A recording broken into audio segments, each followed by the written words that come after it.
Welcome to 21st Century Saints, our podcast and live stream series for members of the Church of Jesus Christ of Latter-day Saints, those who are affiliated with Mormonism or Restoration movements, those who are adjacent, those who have never ever been to the Church of Jesus Christ of Latter-day Saints here in the UK and around the world. we so need to get slick. We need a jingle for this. Okay, so it's just you and I tonight. I've missed it being just us. Yes. We're going to have some fun tonight. This is going to be this is the kind of night that we have together. I've got things that I've prepared things kind of that you will be familiar with when you see them. But I've given Alana no preparation for this whatsoever. This is all going to be, I love it watching Alana blind react to things. So yeah. Okay. It's just Alana and I. Can I just check? Maven,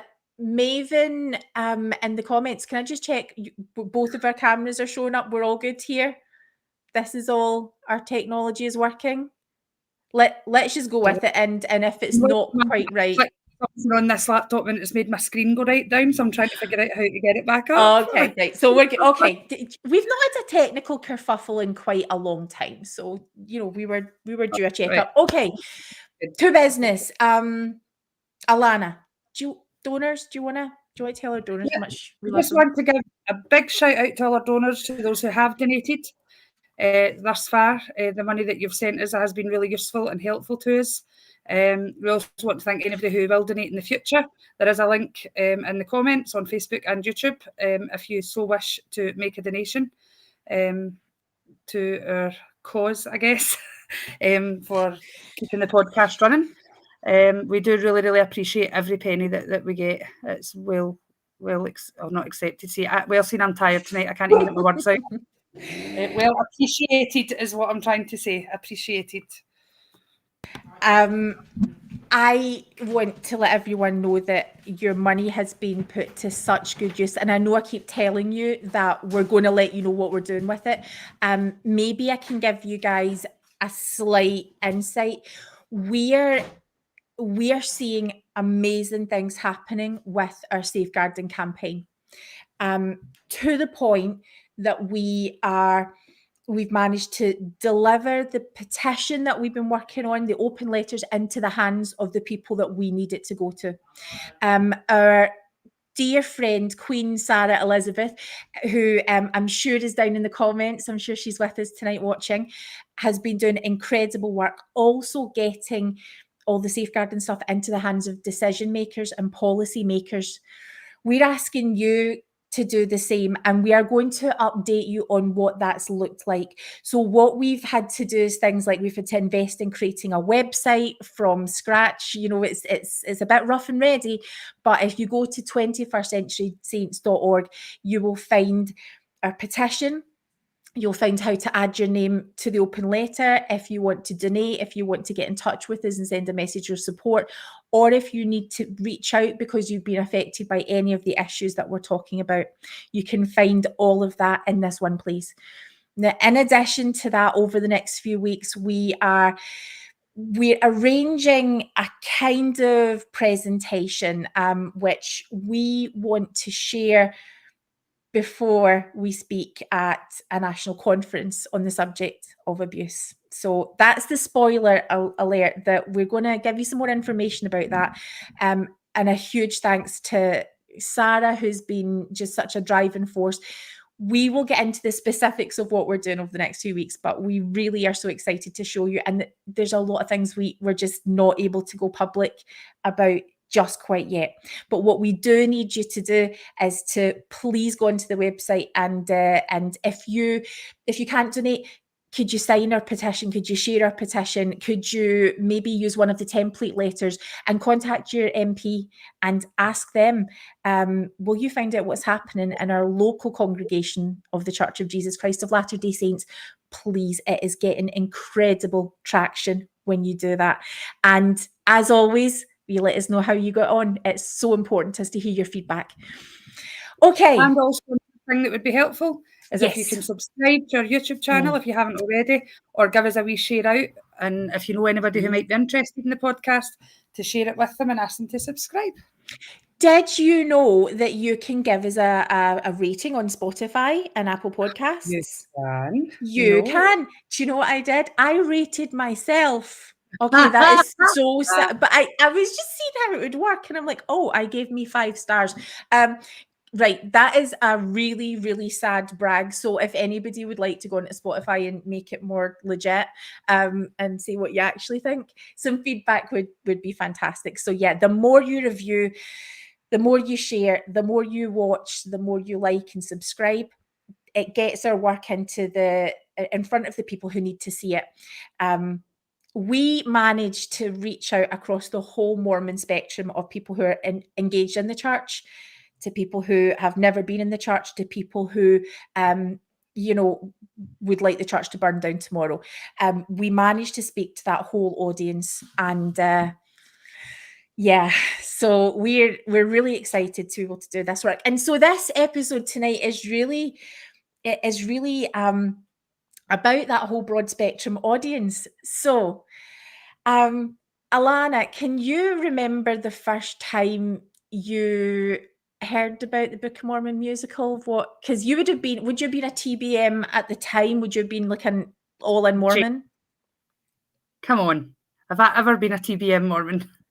I don't think I've ever called myself a TBM Mormon ever in my life. As in the Alana scale of TBMness, when you were all in and judgy of yourself. I do remember hearing about it, but I didn't really have any desire at that time to watch it, because obviously I'd heard that it was just, against the church, it was anti, things like that. So I had no desire to watch it at that time. I'm a bit of a rebel, and I probably could have had my arm twisted to go watch it, even when I was in the church. I could see that. I didn't really ever have the opportunity to go and watch it, so I didn't ever really have the desire to watch it. So, and where were you at with general? So, like what American, it's R-rated, here it would be 18 certificate. Where were you at with watching those types of movies and programs? Would you? I didn't have any issue with watching that kind of stuff. See, to be honest, I think most people here, most even really active, engaged Mormons, unless it crosses a line into maybe what could be considered really gratuitous, most people I know at church would watch stuff. There were a couple of families maybe who didn't, but for the most part, people would kind of watch if it was like violent and stuff. Maybe I think swearing was worse than violence. Yeah, to be honest, when you were talking, so I can't even remember what the movie was, but my mum and I had went to watch it. And see, to be honest, I think if it wasn't my mum I was with, I probably would have just put up with the swearing. Don't get me wrong, even though I swear myself, like it was just a bit much. That way when it's a movie and you think there's no need for all this swearing. Yeah. So I'm sitting there with my mum, and the very opening scene was a sex scene, and obviously being a Mormon and being in the church, you're cringing. I'm not quite like that now, but you're cringing because your mum's sitting next to you, and then it was just swearing, and I could see how uncomfortable my mum was. And I said, look, Mum, if you want to leave, I'm happy to leave with you. And we left the movie. I think that's the first time I went to a movie myself. Again, I think it was just because I could see how uncomfortable my mum was. I don't think it would have bothered me that much. But yeah, I could see how uncomfortable it was making my mum. So, well, we're about to start talking about the Book of Mormon musical, and the couple of bits of context I want to give. First of all, we're going to start talking about the Book of Mormon musical, and we're going to end up somewhere related but different but fun. And I'm really looking forward to seeing how this chat unfolds. I'm an anxious mess. Right? Honestly, you're going to see Alana live react to all of this stuff, and it is brilliant. Okay, so with the swearing thing, what I do think is really hysterical. We're raised in an area where you walk down the street and you're hearing bad language, and it's just part of life. Our kids hear it in the playgrounds. And I remember this friend of ours in the church. I think at the time she was serving as Relief Society president, and she was saying, I was so frustrated with my kids. I even swore at them. And I was like, the question that you really want to ask, you're like, oh, what did you say? Like, what was the word? I said, bloody. Like, what? That's it. So I say bloody, and swearing like is fine. Daisy said it a few times, and my mum will give her a right swearing, and I'm like, that isn't a swear word. I'm like, what is wrong with you? I mean, I wouldn't love a 2-year-old saying it, but I mean, Right. it's like, No, it's I'm just like, to me, that is not a swear word. It's not a swear word. okay. It's like saying hell. Is that a swear word? No. Like bloody Well, and hell. Like, no. To me, that's it's just, not. if you say hell, that's just geography. That's like saying France. No, I'm sorry. I'm keeping hell. Right. Hell is restricted for yes. Okay. Here is here's my story about the Book of Mormon musical, right? So I don't like the whole I don't like the whole South Park thing. It was never really my thing. I've never really engaged with it. I have a son called Kyle, right? So of course I'm very, very aware of the program and you know, songs associated with it. But it's just not really my sense of humor. But that said, I do you know, things that I find really, really funny. I don't know, some people are surprised by what I find funny. Like, one of the funniest things I have ever seen in Mormon podcasting was whenever Nemo did the Temple Recommend interview with Jonathan Streeter. We need to put a link to that. It was a Temple Recommend interview, excuse me, with Joseph Smith. And it was so funny. And you know, Charlie, and I think you were like, you know, are you okay with this? How's Jane going to react? And I'm like, oh no, it's hysterical. So the Book of Mormon musical comes out, and I get the gist of some of the things that it's talking about, only third hand, because actually I've got no idea, other than it's talking about something really sacred. And simply because of the reviews that I had heard from things that other people had said about it, I'm like, okay, so this is a no-go. There's bad language, and it's going to be something that's going to specifically be designed to cause offense. So I remember posting on Facebook. I'll even see if I can dig this out somewhere. But like, I had I'm going to commented be that, really rude just for a moment and interrupt you, but I have a yeah, Daisy emergency, so I'm going to need to you pop go off. deal with it. You go deal with it. Hey, this is our podcast. This is what we do. Yeah. So we had you know, just heard that the Book of Mormon musical, it started off on Broadway, and it just sounded really, really bad. I posted on Facebook to say, look, this is just offensive to everyone. If you're a good human being, you're not going to like this, that kind of thing. Totally. Now, I'm not one of those people who are like, if you haven't actually sat and watched it, then you can't form an opinion. I don't believe that I have to be sick in order to know that I don't want to be sick. I don't feel like I have to see something in all its warts and all glory to know that that's not something that I'm going to want to do or be involved in. So I felt very comfortable with totally writing it off. And then it went on tour. It was playing in London.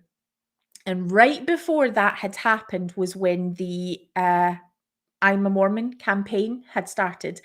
And our family were one of the families who were asked to do an I'm a Mormon movie. Now, I have to say, now that it's totally purged from the internet, and that whole I'm a Mormon thing is a whole other story that, you know, because apparently we're not allowed to call ourselves Mormons now.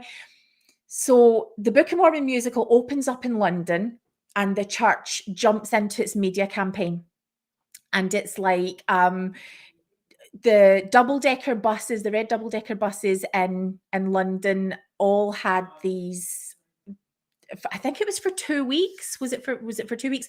All had these I'm a Mormon advertising sort of billboard spots. And so it's up in Piccadilly Square, it's up in you know, it's everywhere. And so my husband and I, we drove down to London to spend the weekend there and just kind of see what it was like. And yeah, so my husband and my son, we were on the side of a double-decker bus, and the photograph on that was taken by Alana's sister, which pretty cool. So this was a church response to the Book of Mormon musical. They were throwing media at it. They were you know, doing this Mormons are really cool, come and meet us and talk to us thing. And Yeah, meanwhile, I'm like, yeah, the Book of Mormon's really, really bad. So, Alana, what did you get up to last Thursday night? Did you do anything fun? Hmm. Can you did Oh, you I think I was in Glasgow last Oh, Thursday. oh wait, were you there too? Because Yeah, we went, yeah, I think yeah, we went to see a show. we went to see the Book of Mormon musical, and we were so I am still actively engaged. Um, Alana has taken a I'm step still on the back, reg, but but I'm not she's active still yet. in the, yeah, exactly. And so you, Alana, so you were talking about, tell me about the anxiety that you were talking about, that you were So feeling before we went I in. didn't have anxiety about going to see it myself. I'd heard from family that have seen it that there were a couple of bits that I might find a bit dodgy, so to speak. But I was more anxious about the fact that my believing Mormon friend was going to see it, because I had heard a couple of songs, especially from it. And I'm thinking, oh my goodness, like, Jane, are you really, really sure you want to go see this? Are you absolutely sure? Like, I'm really worried about it. Yes, I was sure. I don't know, like, why did we go and see it? You just Because talked about it for a few months, about definitely going to see I it. Well, more than a few months, because it was during COVID and things like that. yeah, I would have went to see it before now, and I think the reason for it is because I had seen how well loved it was, and I was fascinated by that. Not, and specifically not just in the ex-Mormon community, but specifically in the progressive Mormon community, and people are so fond of it. And I wanted to better understand why. Plus, we've been living in this space for years and years and years. I think we've heard and seen everything, right? So we should really, in my opinion, I thought we should maybe, as part of, for journalism, for freedom, let's go see the Book of Mormon musical. But yeah, so we had great seats. It was opening night, and there was a great atmosphere. But yeah, so we won't do spoiler alerts, I promise. But we are going to talk about some of the things that happened in it. And what we're going to do is just kind of use the playlist of songs that feature in it from the album, so that we can kind of discuss what happened to us during this production. So I we go in, and to my I think I was a bit stunned. It looks like we're in the temple or outside the temple, didn't it? Well, there was Moroni, and I think my jaw was just sort of hanging wide open. I mean, I knew they were gonna go there, but I don't think I expected it quite like that. But from just the opening sort of still, while we're waiting for the rest of the audience to come in, and just right before the show actually starts, you can see that it's very, very well researched. A Mormon knows exactly what that is, and that's going to become the recurring theme through the whole experience that we have here. Is, I guess I'm kind of wondering, the rest of the audience, I kept on saying, I want to know why they're here. Like, what is it that you what's Especially the when they've never been members before, because probably the majority of them are not Mormons. Like, and I think we got that vibe right? through watching the musical, that a lot of these people. So it's fascinating to me how they come to see something that they don't really know much about. Yeah, yeah. What Mormonism, is it just this wacky comedy? Okay. But as a member, we can immediately see, oh, this is very temple-y. This is something that they're actually doing quite well. I'm reminded, maybe not quite of the celestial room, but maybe like of the chapels. There's different elements of temple experience in there. And of course, right at the top, we have Moroni in gold, who's just, I don't know, just Doing his there thing, for the whole, yeah, he's just just doing hanging what out. Moroni does, doing some proclaiming and some trumpeting or something. Anyway, so um the first song is where you, I think, realized that you're going to love this, right? That was your moment. Do you want to share your thoughts about the opening stuff? You know me, you'll need to give me step for hints because I can't remember all. I just remember loving all the songs, but I'm not the best. Oh, that was the missionary bit, wasn't it? Yeah.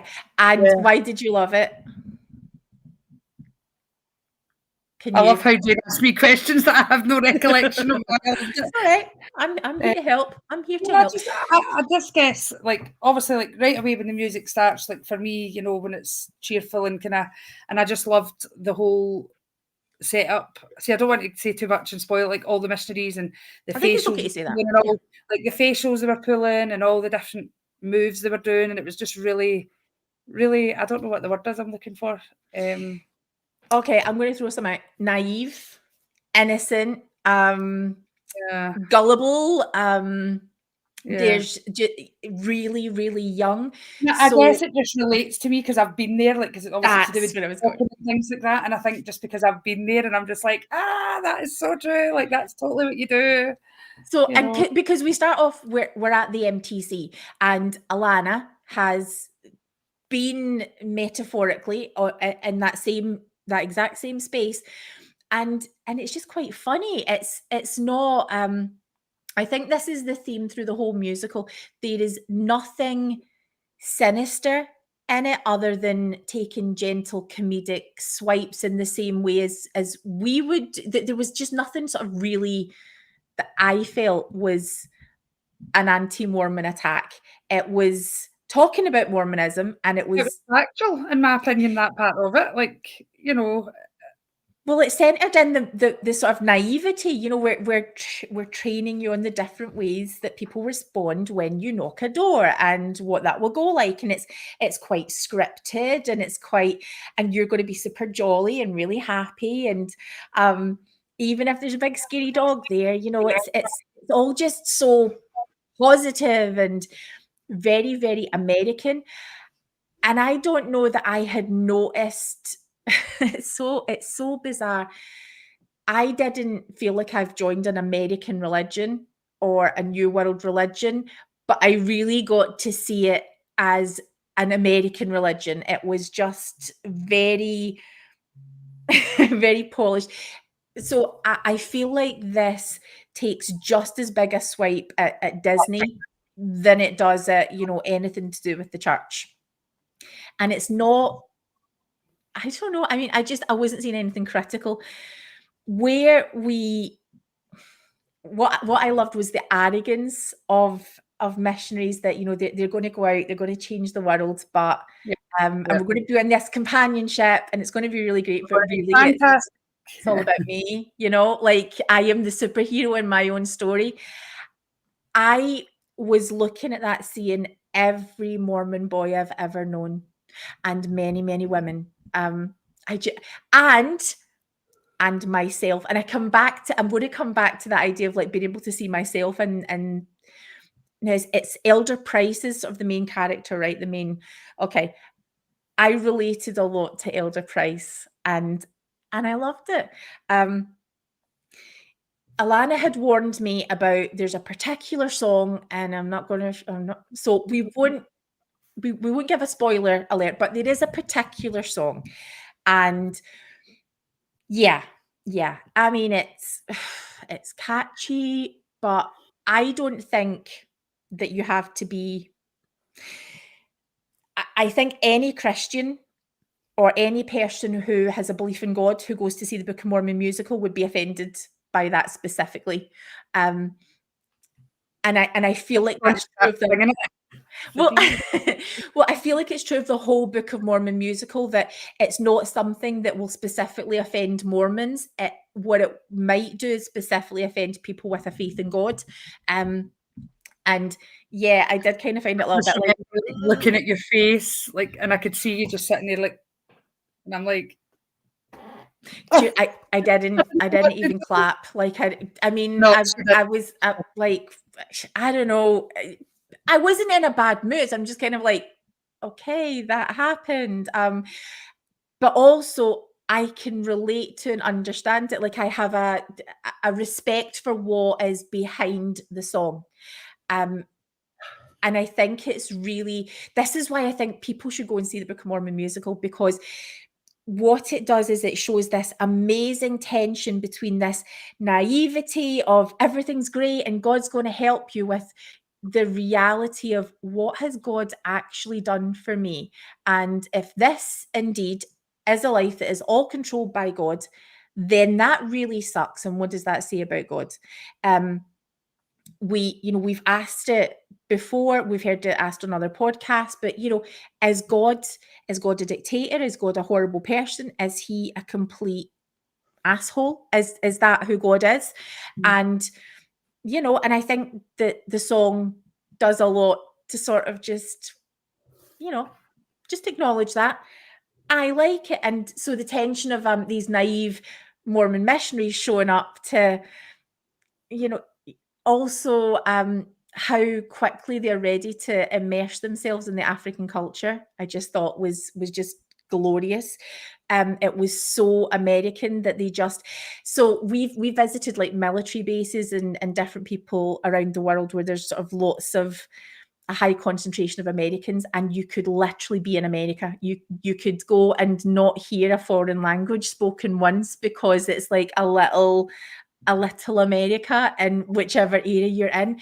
And I feel like you see that a lot with missionaries who come over. It's like, we love Scotland, but they are still so, which is natural, you're immersed in your own culture. They kind of peek out to be engaged. But yeah. Okay. The next song, so do you know, Turn It Off? Okay. We need to talk about that song. Oh my goodness. So I feel like the song Turn It Off should be the Relief Society, the new official Relief Society hymn, because how accurate and brilliant song and dance number. But I recognized my son in it. I recognized my youngest son, who that's what he does. And he's not been active in the church since, like he was 13, 14. We are so good at suppressing our emotions and just turning it all off.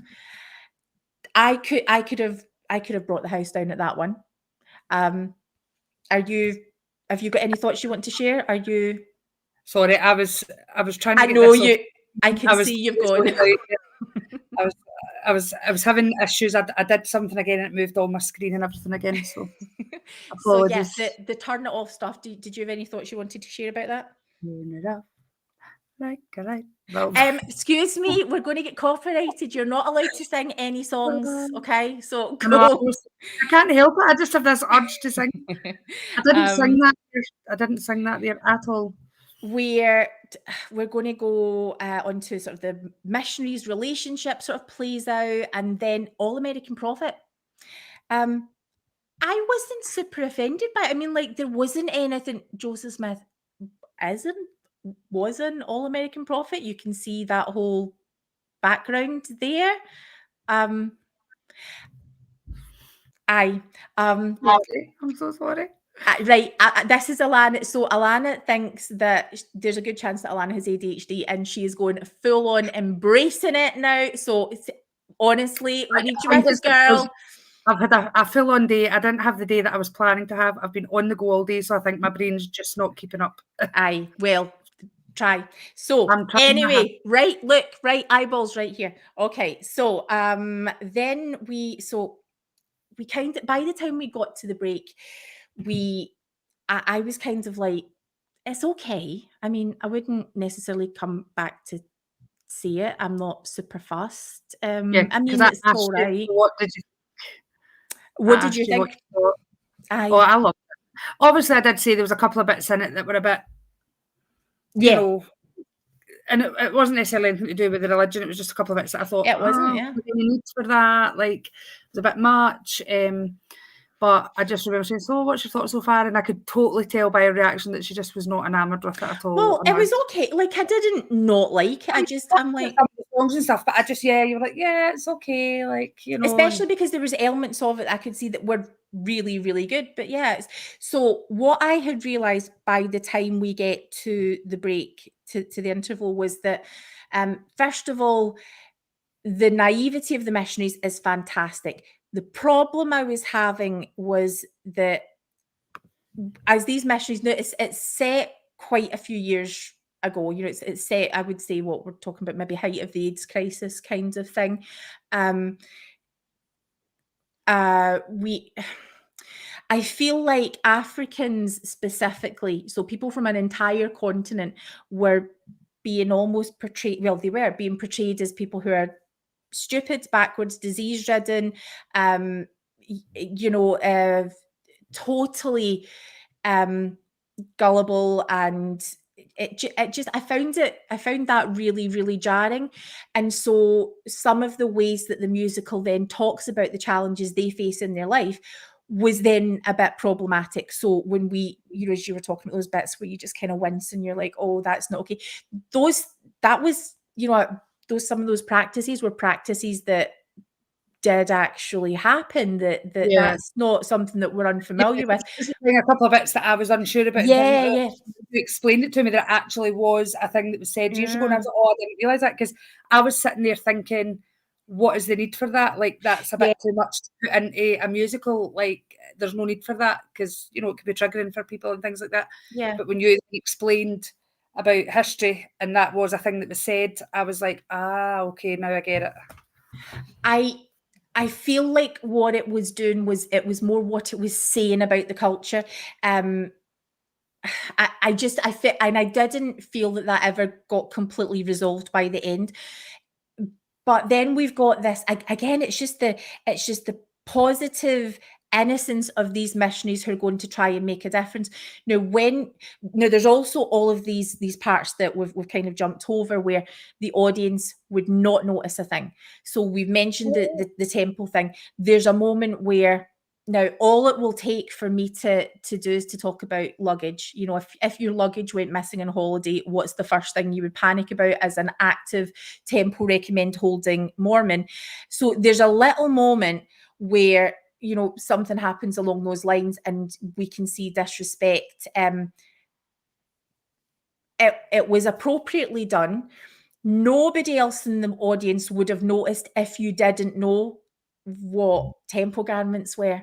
And so I had that moment of, they're not real. Okay. They weren't, it was a prop. So, I kind of feel like it needed the second half to bring it all together. And by the time it did, okay, so what were some of those moments I wanted to talk about? Oh, the man up stuff. Okay. Man up. Then we've got making things up again. Okay, that was kind of funny. Right, let's talk about Spooky Mormon Hell Dream. Can we just... Oh, I love that. Have we all had that dream?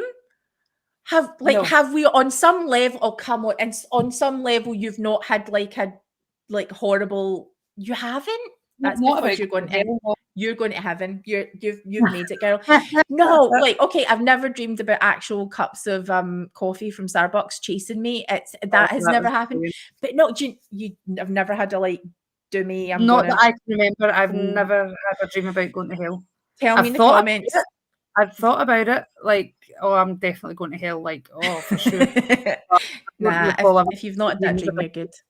I want to know in the comments if anyone's had a Spooky Mormon Hell Dream or whatever way it looks. But yeah, but you're right, that kind of fear of, I have done something so bad that the only place and what is it you've actually done? Have you committed a murder? Have you, this poor little missionary is in hell with the likes of Hitler. Now, it's at this point where the guys who were sitting next to us, I could hear them saying it, and it was the younger guy, and he's like, it's just too much swearing for me. And that would sum up how I felt. It's that South Park level of humor that my kids would totally crack up at, that I'm like, you kind of, you can do better than that. The name of the character of the general, like, I'm like, do we have to really? Is it? I mean, of course you don't have to. I know I sound like I'm really super old here, but that was just how I was I looking react. at Marco's comment there where he was saying about some people, I think it was Marco, about some people leaving midway through, and that was my vision for Jane. I thought she's going to. I was sitting there waiting for her just to say, "I'll just sit you outside at the end." But that's because we were joking about it. There was a bar right across the road, and I'm like, worst comes to the worst, I can just wait over there for Alana to finish, and she can give me the highlights reel.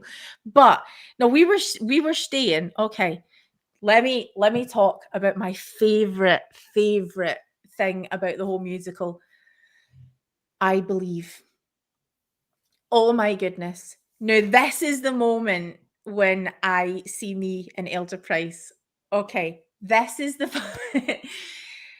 You know the feeling of, we've been taught that we are this chosen generation, we can fix the world, the worst thing that's possibly happening here. This is my time to go and do what the Lord has commanded. So we started the podcast.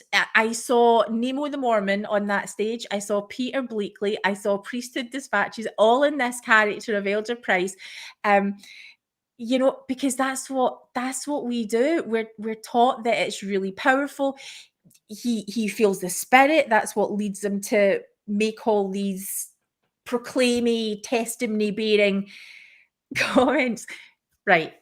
What I love is, whenever you go to a testimony meeting, if you had actually to bear a testimony about the things you actually believe in Mormonism, that's what it would sound like. So, you've got the sweet, the loveliness of, I believe in God, I believe in Heavenly Father, Jesus came to die for my sins. I believe, and then it goes into the stuff that's, let's face it, a bit cray-cray. And that's okay. And so Alana and I were just, we were gone when we were watching this.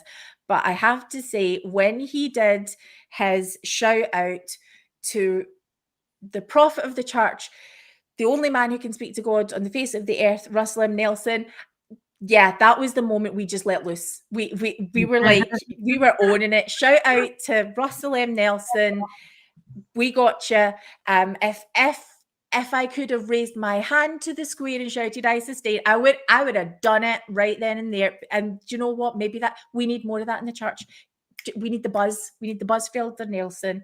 We need the I believe stuff. Well, Bring back testimony meetings the way they should be. I can't remember specifically what the part was, but I remember there was one part during it where the only people laughing were Jane and I, because it was obviously a right Mormon thing that they'd said that no one else got, and Jane and I were the only two laughing in the whole place. See, and that's why we have to go back again, because we couldn't even remember what it was. There were a few things like that. But there was one main bit where it was really noticeable that it was, I think there was other times there was a few wee giggles, but that one thing, whatever it was purely you and I who laughed at no one else. Because there's moments where I wanted to stand up and say, do you all know what you're laughing at? I know you're laughing because we've left the pause for laughter. Like, that's when the audience laughs. Do you get what it is that's so funny? And I want to tell you why it's funny. And I can't, you're just like, this is so fun. By the time it gets to, Joseph Smith.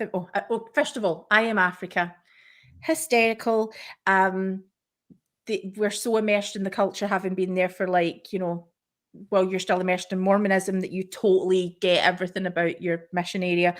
Cultural appropriation, banging good. I just loved it. Joseph Smith, American Moses. Well, there's a frog. There's a frog that is mentioned quite a few times, and I'm like, people, come on. People, seriously. And that's what I mean about some of the things that, like, I don't think you need to be Mormon to be offended. I don't think you're going to be particularly offended if you are Mormon, because it's just being funny. It's there's nothing. What it does really well, by the end, when it gets to sort of the closing finale and all the cast are on the stage, I've never seen a whole theatre on its feet in standing ovation, and the house was just Oh, going it was crazy. amazing. Alana and I were up on our feet. We were dancing. We would have stayed for a party if we thought we could have gotten away with it. It was so fun. The atmosphere was so good.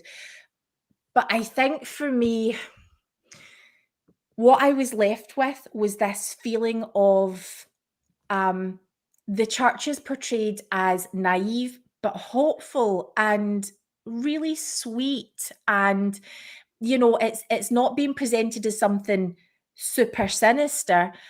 It's being presented as something that, like, have you really thought this through? It can be just, biased towards itself, very insular. And when you look at it through the eyes of someone else, you can kind of see that it's a bit silly at times. It was just lovely and hope filled. And I honestly, I will be honest. And when I was sort of in the car as we were leaving, I had felt like, you know what, it was I liked it. I can definitely say I liked it. By the time it was the next day, I loved it. And all I've been able to think about since I've seen it are all of these deeper layers that it helps me to think about as a member of the church. Was this really that bad? Was it really that bad? I mean, I think you might want to avoid it if strong language is not for you, and if you can put to one side, there may be something that causes religious offence across any religion. The What I could maybe describe as, the racism of how Africa's portrayed, those things are definitely real and really important. But it also talked about really important things like, our missionaries are going in to talk about, to preach the gospel in parts of the world where, where female genital mutilation happens. And, this question of, so are you actually going to help? Are you going to stay? And are you going to help? And the answer to that was complete impotence. And I loved that. So I feel like it's a really important musical, and I can see why it's so well loved. It has grown on me more and more and more. Yeah, well, I came straight home and I was like, I'm not want to say her name, Alexa, play the Book of Mormon Musical soundtrack. And I'm like walking about, making up and singing away, and I was just loving life. Like that's the thing. Like it is obviously, other than the few bits that I found a bit problematic, I just loved it. And I think it was the music for me. Obviously, music for me just does into my soul like better than anything else. And it was just so much. It was just so catchy. And what made it even better for me was the facial expressions of some of them and the wee funny movements and things that just made it so funny. Like, and during it, I actually felt the urge to stand up and dance because I was just like loving life, but like no one Yeah. would have been getting shouted at from the back, sit down. But I just had that urge to just get up and dance. I It's a just happy absolutely place. I just thought the music, it was so well put together. The biggest majority of it wasn't telling any lies about the church. There was maybe some twists and spins put on it, but I know you probably disagree, Jane, but for me, No, of course it wasn't church. I mean, it was about being those things that silly. happen in the church and church culture and things like that. So for me, I just absolutely loved it. Like, I think I would like to go see it again because Yeah. I have a bit of anxiety about Jane, so I don't think I fully got to enjoy it the way that I would have. But now that she's seen it, I think I would enjoy it better the second time because I was sitting there Yeah. like constantly kind of giving glances to see Jane's reactions to things and like, is she okay? Is she going to walk out? So I think I would really, really love to go see it again, just so that I can totally relax into it this time and just Aye. enjoy it. Well, this time, if we go back, I do feel like I want to buy one of the frogs at the merch stand and send it to PD because I feel like he just might really appreciate it. Anyway, you mentioned music, and that is a perfect segue to what we're about to talk about. So here we are looking at all of these super innocent, naive missionaries who are ready to go and head off to serve the Lord for 2 years, and they're so young, they're so gullible. Last year, we had a clear out of a lot of Alana's cupboards as Alana was sort of reorganising her house, putting things up in the loft. And as I was being her support, like kind of like your therapy animal, I was like being your support human, because Alana really struggles to throw things away.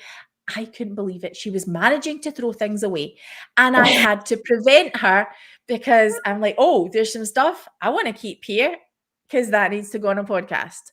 We're going to have a look at some of this stuff. So first I don't of even all, know if I can remember half the stuff that I you're gave not, you. you're not. Genuinely can't.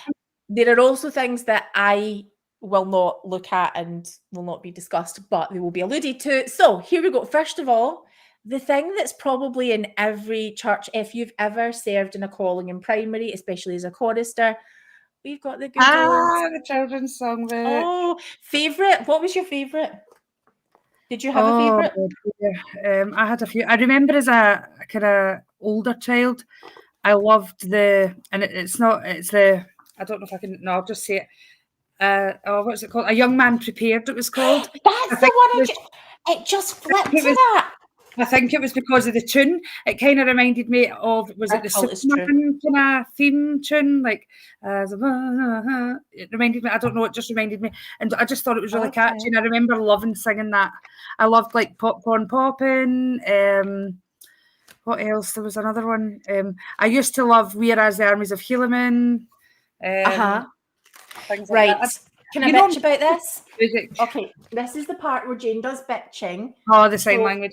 Yeah. The sign language that's printed in all UK hymn books, American Sign Language instead of British Sign Language. If you're going to print sign language to make everything inclusive, please print sign language in the language of the country that you're actually in, because people don't know what the hell you're talking about and you're not being inclusive. You're moving your hands around for you, not for the people who you want it to be supportive to. Anyway, I was a convert, so missed out on most of these and only heard them when I was older. So there are some that totally crack me up.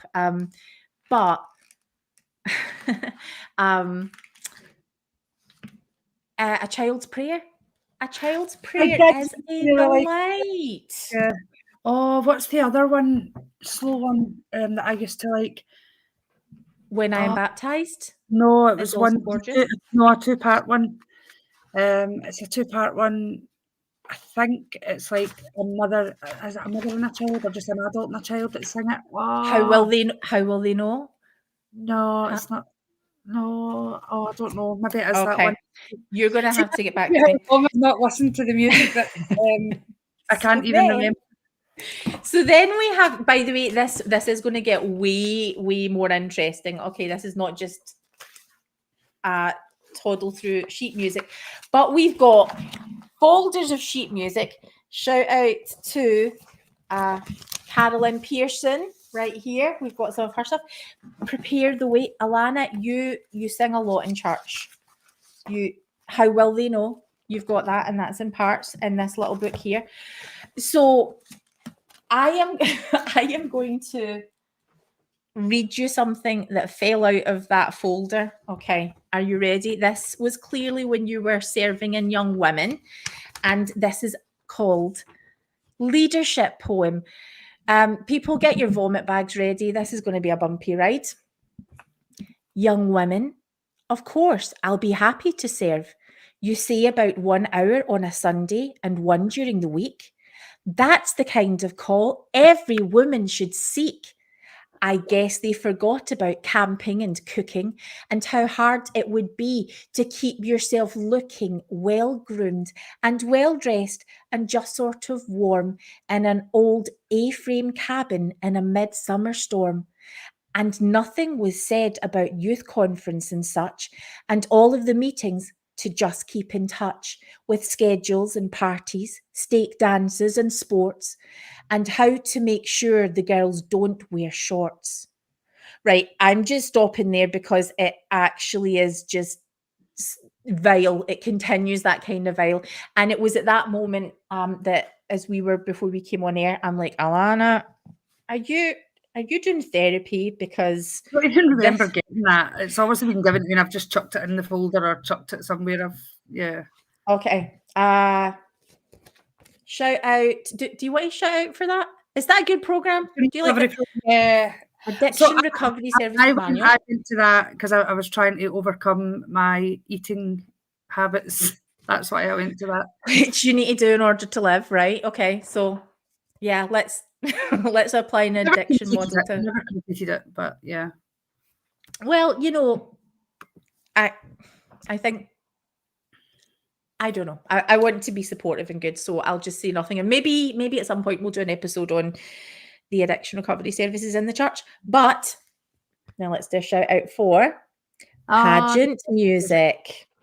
Okay, so Alana was in the British pageant and played the character of. Who was your character? Can you I'm remember? just a total mental block. That's because she I know didn't her name. actually exist. She was a No. composite character, right? Scottish woman. The Scottish lassie. Right. Right. And so do you have any highlights or thoughts that you want to share? Obviously, at the time, it was my nephew Ben who told me to audition for it. I've not really done any acting or anything like that in my life, other than little church road shows and things like that. I wouldn't really say I'm an actress of any kind. So I was really nervous, and Ben talked me into it. I didn't think for a minute I would get the part, and I did. So it did build my confidence a little bit, but I was still a really anxious mess about it.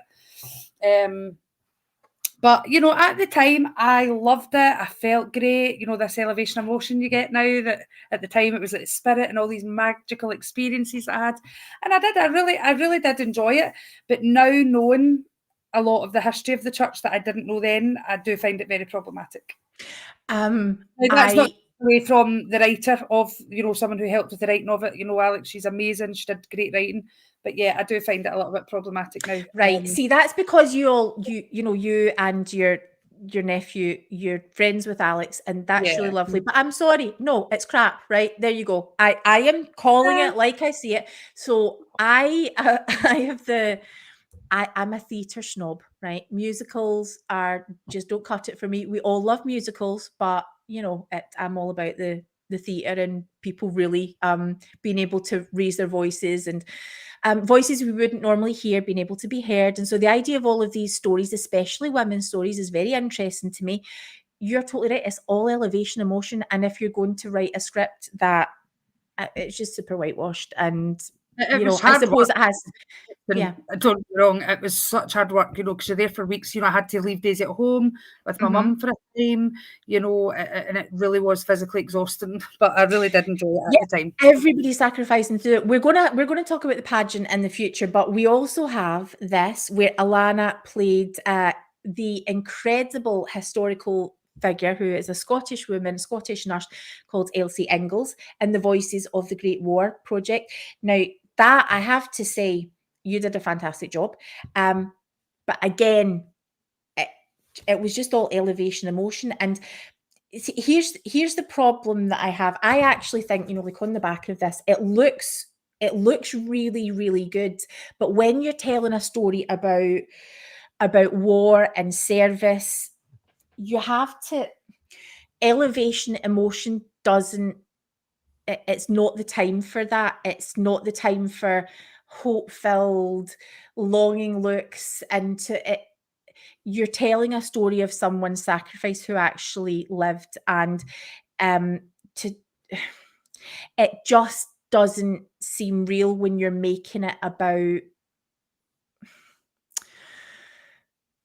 Everybody brings their own, stories are three-dimensional. People who've had faith, people who are angry at God. If you're only shown something in the context of let's put on I don't know. I found it painful. I found it really painful to watch, because soldiers, people who have served, they do not speak about their wartime experiences in the way that was being portrayed on that stage.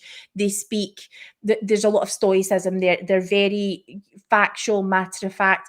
And, so to want everybody to go out crying, which is kind of like what I feel like, that's a good testimony meeting if you go out crying, or that's a good pageant if everyone's in tears at the end. it really turned me off. Isn't Okay. No, that's what they want Yeah. people to do. Feel Not just that the and church. feel the emotion and be Yeah. crying, and it's not always about that, you know. The Hallmark Channel, any Christmas, tacky cheesy Christmas movie. I mean, we've learned what works, but it's just Mormons associated with the I spirit. cry at Coronation Street and it's not even real. Right. Well, and that's fine when you know you're watching it as entertainment, but when because we get it so wrapped up with that's what the spirit feels like, that's my problem. Anyway, so we also then found your prophet, President Monson died, and this was a special commemoration of his life, which you kept, because you really loved that man. My non-binary kid was here with me earlier on and is asking, why are there so many stickers of Jesus? Did you have a plan for these? Were these going to like that? She literally, I probably used them. was asking, stuff. Where did you stick your Jesus stickers? Tell me, name aptly, just anywhere. Okay. On my phone, maybe. Well, I don't know. It's okay. I don't We'll know, create more memories. We then have your organizer. Memory out. I don't know why you expect me to remember these things. Your organizer / notepad.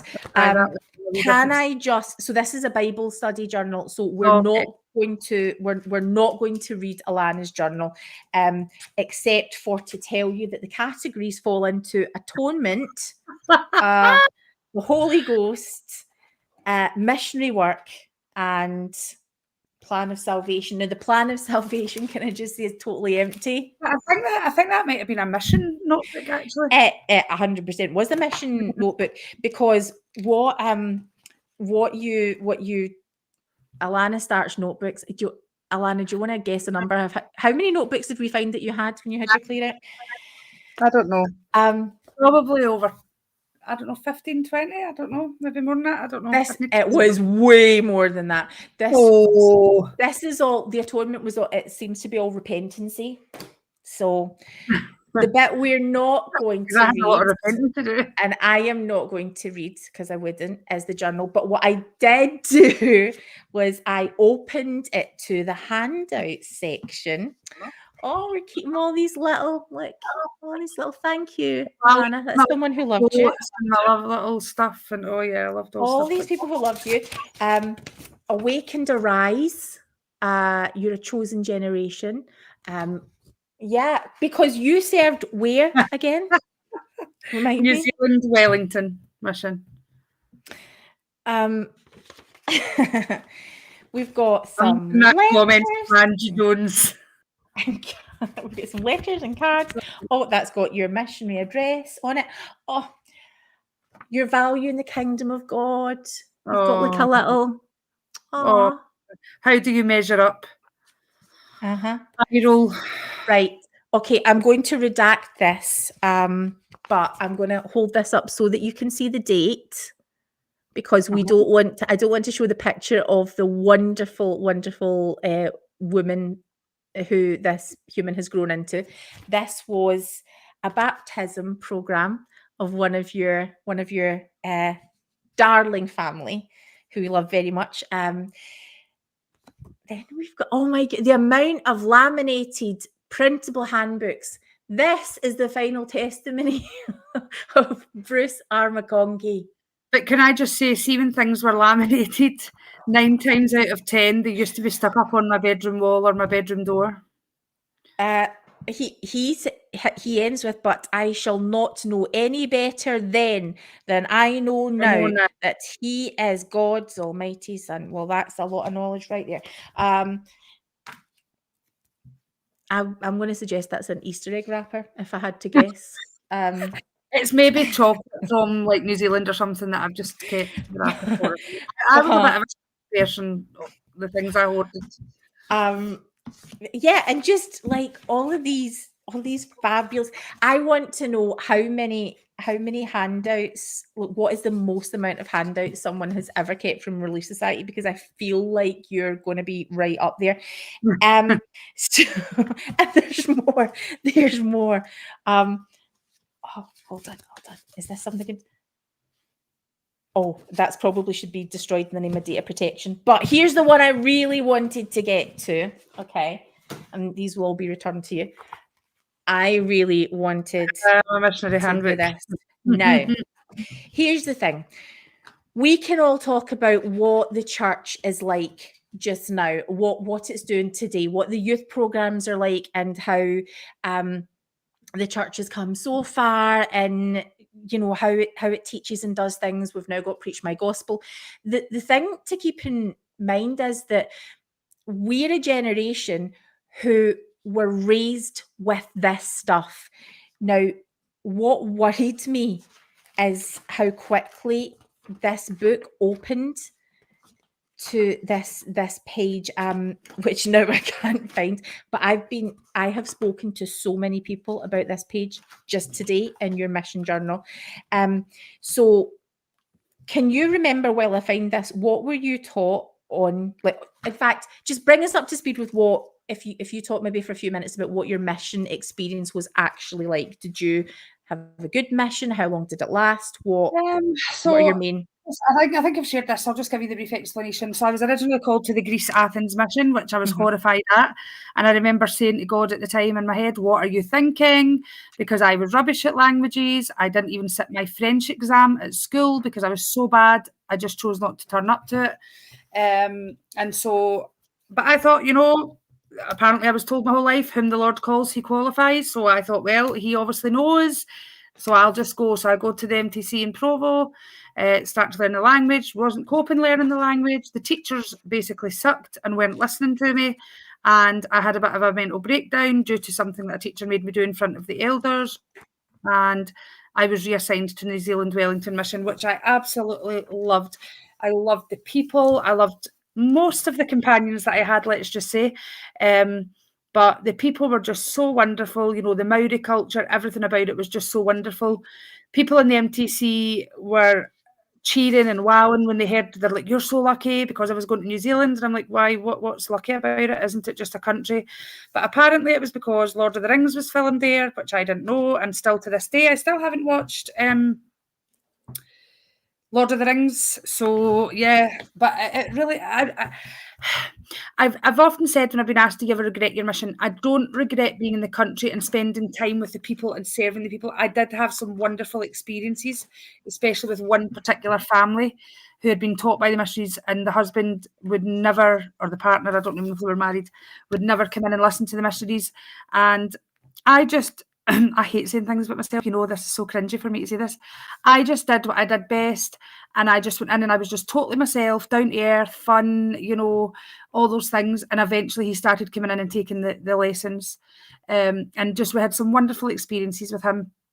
And but I guess my biggest regret is I now think I was trying to bring people into something that was false and lies. And so I have issues around that now.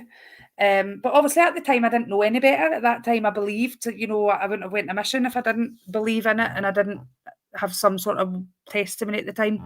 But I really, if anyone had to say to me, would you take it back? I don't think I would, just because of the experiences around the people and the culture and just me getting to do something that I'm good at, because I've always, my whole life I've been so down on myself and I'm not good at this, I'm not good at that.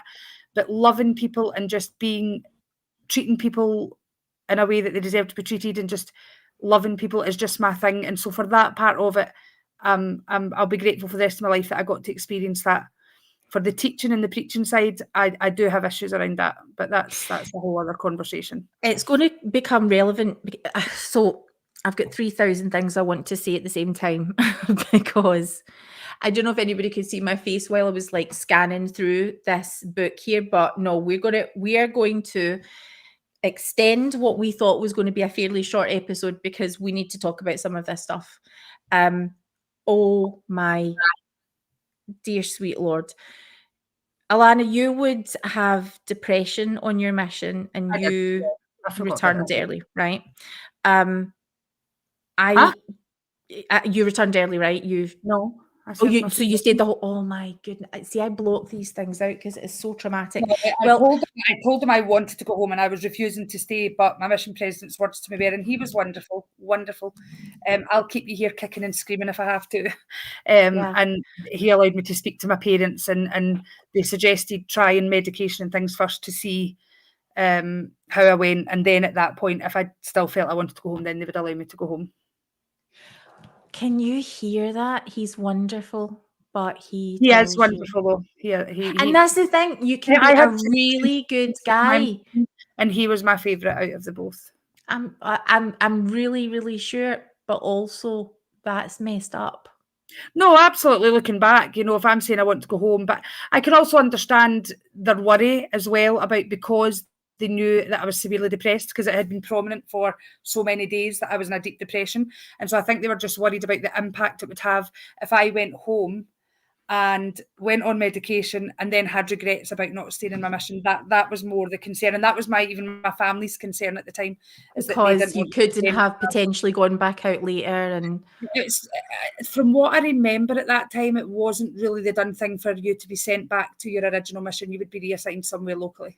everybody in the chat who is all thinking the same as me, that we all need to jump in for a therapy session here, and this is what happens in the church. The thing is, nobody's saying that anybody's got any ill intent, and everybody's making decisions and counselling for the best possible outcome for you as an individual.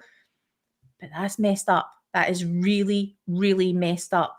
Looking back on it, I think it's terrible. If I said I wanted to go home, I should have been allowed to go home. But at the time, I was thinking, yeah, they're probably right. I should probably just stay and see how I go. And to the point where even as you recall it, like everybody's making these decisions and they're wonderful. Everybody's just trying to support you.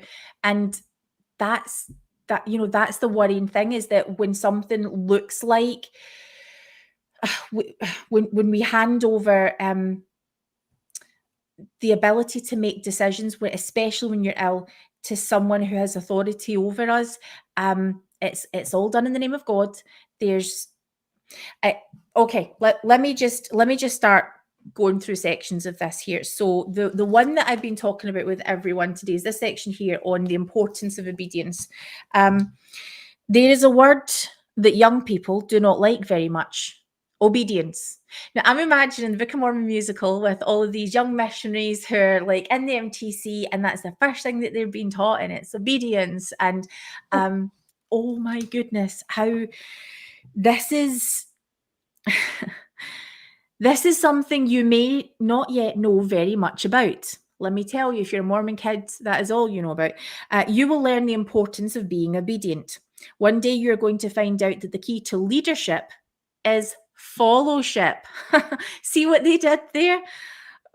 That comes from obedience. If you will learn to follow, the rules and counsel and policy are just like an armor. Wear it well and it will protect you.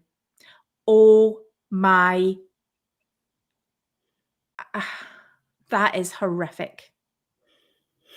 That is horrific. You will have a mission president who will tell you to do some things and not to do other things. There is a word that comes easily to young people. That word is why. At times, your mission president will not know why, in which case, the answer to why, as far as young missionaries are concerned, is because. Because, with an exclamation mark. If you're told you're being transferred, you will go, perhaps with a broken heart, but you will act obediently. If you follow, then you will be safe and all will be well with you. All will be well with you. So I want to, as I was sort of flicking through this, there were just so many things that I wanted to talk about. So we've got something here about a challenging and testifying missionary. I mean, I don't even know what to say about this. The quote about someone saying, I don't know where it is we got the thing about asking people to be baptized in the first lesson. that kind of comes into it here. There's a little quote here that says, Father, lead me this day to a family that I can fulfill my purpose. I will bespeak thy power without hesitancy or fear, and will lead them by the power of the Spirit to baptism in my kingdom. Yeah, you're in huge trouble if you miss testifying, is what I'm kind of getting from this section here. Testify with boldness, whatever the Spirit directs you to say. I mean, these things aren't inherently bad in themselves, but oh my goodness, it is forceful and bloody culty. I'm going to have to get all of these images online, because this is my worst nightmare. We've got key indicators. We've got how to find people to teach, recent convert invites. Oh my goodness. What you should do if you, before dinner starts, you should have a spiritual thought planned and prepared. If dinner is not ready yet, ask if you have enough time to go and meet some of their neighbours. Oh my goodness, this is hysterical. Okay. The thing that resolving concerns. Okay, do you still know what to do if someone says sorry, not interested? No. You have to say, A, this is one option. Really? With a smile. Why is that? B, do you know anybody who may be interested? And C, have you ever had a chance in the past to hear the message we share? How did you feel about the message that we shared? Oh my goodness, that is mental. Okay. They then go on. Okay, so there's all of this stuff about like the technicalities of being a missionary, budgeting and stuff like that. We've got an advert for Preach My Gospel coming soon, which is just so cute. See, my claim to fame is I was one of the first missionaries to get Preach My Gospel after I left MTC. Yeah, see, that's why I'm so shocked to see this. The missionary certification program, is this the medal? Is that the thing where you can get a medal, or is it just a certificate? Remember that again? A missionary certificate program, President's Bronze. You memorize all the main principles. You can do this for up. yeah. So it is a medal. No, I think it was just certificates, if I remember right. Okay, guy in the Book of Mormon Musical said he gets a medal. So, we've got mission policies. I probably didn't ever do it because I don't do well at memorising stuff. So,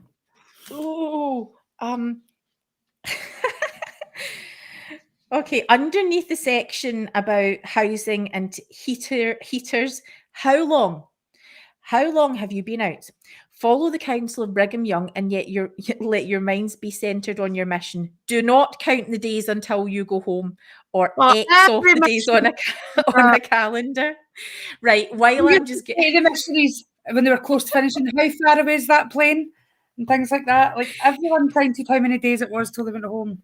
Never ask how long a missionary has been out. If a member asks, the correct answer would be just under a year or just over a year. That's right. Yeah. Oh my goodness, this is brilliant. Oh, elder sister relationship. I'm looking for all like the juicy stuff. Elder sister relationships. Relationships between elders and sisters should remain on a high spiritual level and the utmost respect given at all times. Elders and sisters must never be in each other's flats for any reason. Oops. Really? Oops. Broke that rule too. No playing cards or board games. I did not know that. Okay, right. How about these? Phone calls. The office closely monitors all phone calls. So when you were calling home, I was allowed to though, and I at first I was allowed to call using the mission phone, and then again I was a little bit disobedient, and I would get calling cards, so that I wasn't using their landline, just calling from the calling card. Okay, we've got a section here about good health. So in a specific part, cough, flu, diarrhea. If you this is hysterical. Scabies, anyone? how to deal with ankle sprains. I mean, this is like who needs a doctor when you've got this white handbook? This is everything. This is glorious. Guidelines for self-treatment. I am loving this. And I'm so sorry. I don't know if I can function anymore. Prevention. Number 1, priesthood dispatches. If you're listening, this is for you. Missionaries should inspect the playing field for uneven surface or inconspicuous holes. Okay. Right. Now, the exercise program. Ankle injury. Oh my, I like watch where you're going. Right. This is, I cannot believe this was your life. The exercise program, are you all, I mean, you know what horrifies me is most of you may even have already seen this. This is blowing my effing mind. Okay. This is the missionaries exercise program. It's for Navy SEALs. Actual Navy SEALs. Tested endurance built. We've got pictures of what I assume.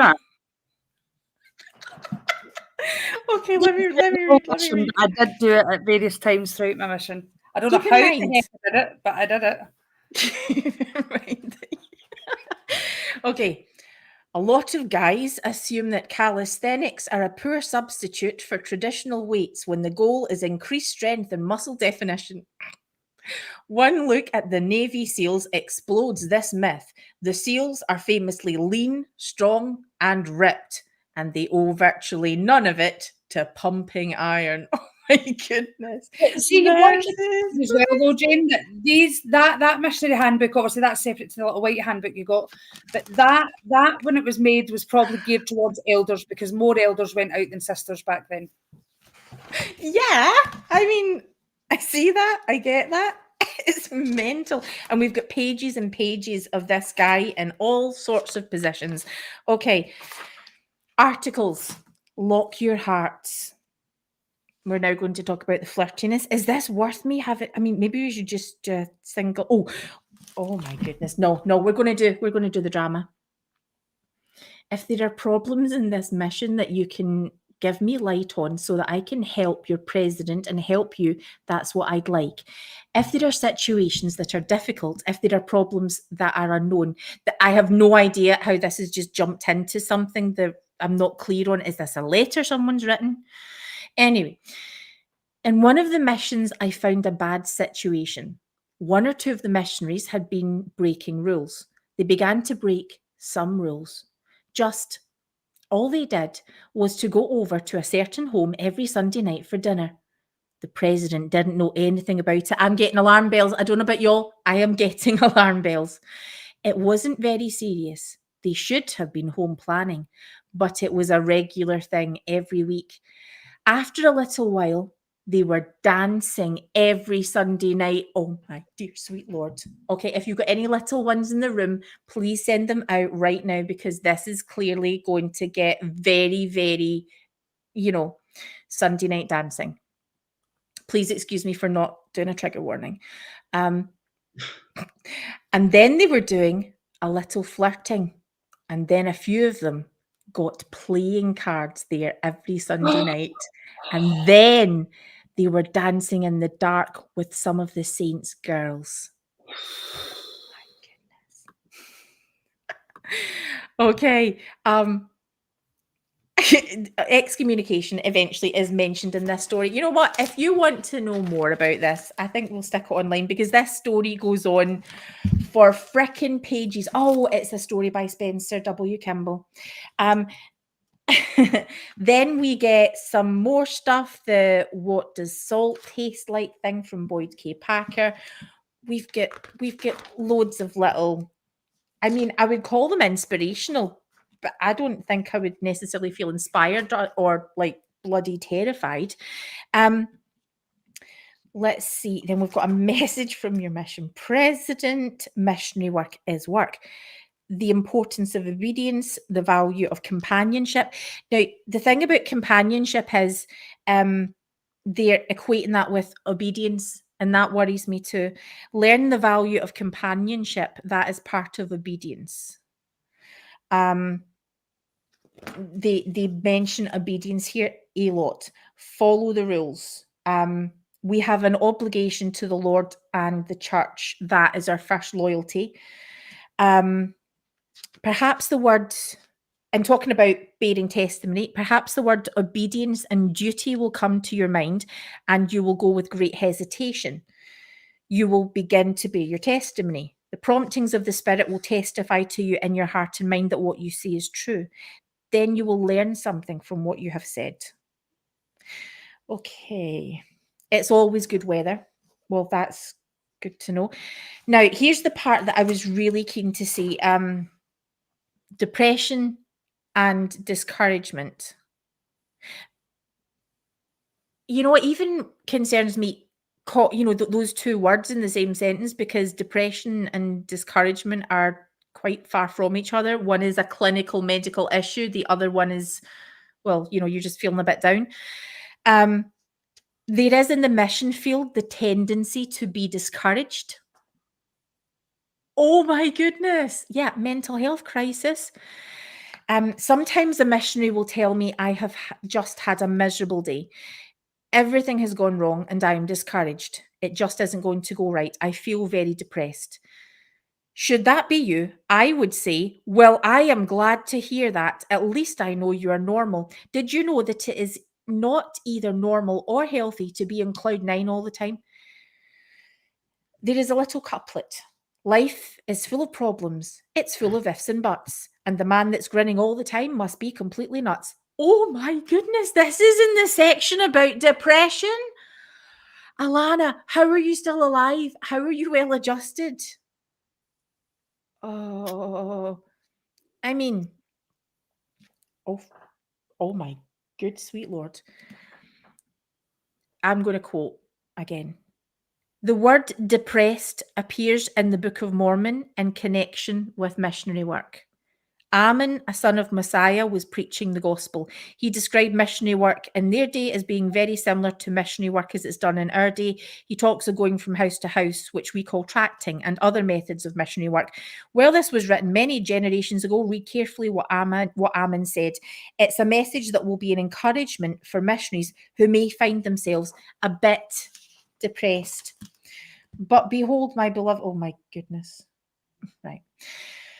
Now, when our hearts were depressed and we were about to turn back, behold, the Lord comforted us. Do you know what? I'm not even going to go into that. That is utterly horrific. So basically, the gist of the story is, in spite of being depressed, these Book of Mormon missionaries continued to work. I'm so sorry. I'm just so shocked. See, that happened to me. Like, my companion, bless her, probably thought she was doing the right thing at the time. I was so depressed, like I couldn't even get out of bed in the morning, but she made me get up because obviously I was just new to the mission. That was only my second companion. Well, I had two companions when I first went in because I wasn't supposed to be assigned there, but my trainer was due to go home in a couple of months. So this was my second companion. And she forced me to get up and get dressed and go out door knocking, keeping in mind I couldn't even smile. I was so depressed. My mood was very, very extremely low. And I said to her, I can't do this. She's like, no, you can. And she made me knock doors. And I promise you this, I stood at people's doors like this because I couldn't smile. I had no oomph in me. I was like, hi, we're from the Church of Jesus Christ of Latter-day Saints. We're here to spread a message. And that's how I spoke. Yeah, people are really going to want to listen to that. But I did it. And eventually, after a few doors, I just broke. I lost it with her. And I just said, I'm not doing this. I'm going home. And then obviously she called mission president to say that, I was having a bit of an issue. Well, here's my next horrific story. And do you know, it's really good that you had this book to help you get through that really tough time. To be honest, I probably never read it cover to cover. Yeah, but I'm sure that you would have heard about it from other people who were supporting you. I probably read parts of it, but I probably didn't read it all. This was like, like scripture to you guys, right? So this story here. I was once in a university town with a friend. I learned that a doctor from my hometown was the university doctor. I wanted to see him and went over to the clinic. We sat in the waiting room. There on a low table were stacks of pamphlets of all kind. Each pamphlet described a disease. We sat there for a little while. My companion said, "Look at those pamphlets. You look at them for long enough and you will think that you've got it. You should learn as a young missionary the power of impression of that kind. It's something you need to understand and manage. When you write your mother about a little indisposition of some kind, be careful to not say much about it. Did you not know that if you are in Australia and you write to Canada, a sniffle in Australia is double pneumonia by the time your mother reads the letter? We do not need to talk much about our aches and pains." I knew a missionary that had something wrong with him. I knew it, but I could never figure it out. I interviewed him searchingly. He was performing well, eventually became a zone leader. It was not until near the time that he was released that one of the other missionaries told me he suffered from migraine headaches, terrible migraine headaches. I did not ever know it because he would not tell me. He was on his mission and the headaches were not going to be his preoccupation. I admired him greatly. A few years later, I saw him. He was married, he had a family, doing well, working, and the headaches were gone. Oh, my sweet Lord. People will ask you, "How are you?" They do not really want to know. So, as a missionary, if you're depressed, don't be complaining, but also just keep in mind that if anybody does actually want to know and is interested in how you're doing, they don't really want to know, and you shouldn't tell them everything that's going on with you. Do not tell everyone your problems because they asked, "How are you?" Always have a positive feeling. It's always good weather wherever you are. Now, this last part, grow up. And that's pretty much it. You're being told as a young person in the depression section that you need to grow up.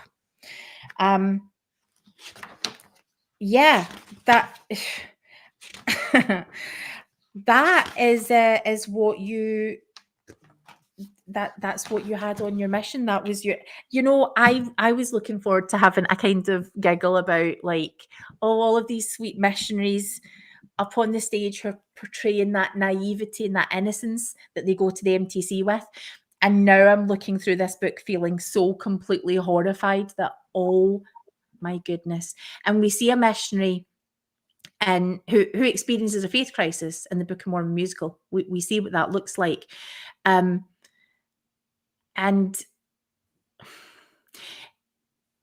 I don't know, like we don't do spoiler alerts, but it's the experience of us and most of our friends that when someone starts to feel nuanced or when they have a faith crisis, it tends to not lead you back into a stronger relationship with the church. Most of the times, it's the door to the way out. And I had really hoped that it would be so nice to look at that positive message of, that no matter where you are, you get to decide what church looks like for you. You get to build your community and you get to decide what your shared values are, and what a brilliant message of hope that is.